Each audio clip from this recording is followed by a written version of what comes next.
সাবেক প্রধানমন্ত্রী ও আওয়ামী লীগের সভাপতি শেখ হাসিনার বিরুদ্ধে আরও একটি হত্যা মামলা দায়ের করা হয়েছে। শনিবার মধ্যরাতে রাজধানীর লালবাগ থানায় এই মামলা দায়ের করেন বৈষম্যবিরোধী ছাত্র আন্দোলনে নিহত শিক্ষার্থী খালেদ হাসান সাইফুল্লাহর বাবা। মামলায় শেখ হাসিনা ছাড়া আওয়ামী লীগের সাধারণ সম্পাদক ও সাবেক মন্ত্রী ওবায়দুল কাদের, সাবেক আইনমন্ত্রী, স্বরাষ্ট্রমন্ত্রী, তথ্য প্রতিমন্ত্রী সহ ৯১ জনের নাম উল্লেখ করা হয়। স্যান্ডেলিনা সো, রূপচর্চায় আভিজাত্য। এজাহারে বলা হয়, বৈষম্য বিরোধী আন্দোলনে অন্যান্য শিক্ষার্থীদের মতো আইডিয়াল স্কুল অ্যান্ড কলেজের শিক্ষার্থী খালেদ সাইফুল্লাহ অংশ নেয়। ১৮ জুলাই আসামিদের প্রত্যক্ষ মদদে আইন শৃঙ্খলা বাহিনীর সদস্যরা শিক্ষার্থীদের উপর নির্বিচারে গুলি চালায়।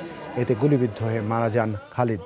পরে ২০ জুলাই হাসপাতালে তার লাশ শনাক্ত করা হয়।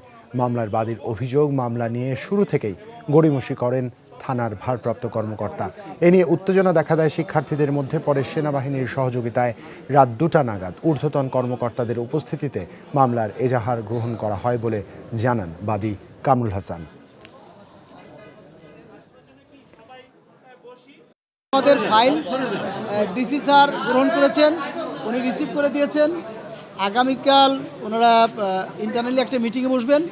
এরপর আমাদেরকে বিকাল ৪টা-৫টা নাগাদ জানাবেন যে ফাইনালি কিভাবে কোন প্রসিডিওরে আমাদের কেসটা ফাইল করবেন। আমার ছেলের মৃত্যু এই ১৮ তারিখ ৬টার সময় হয়েছিল।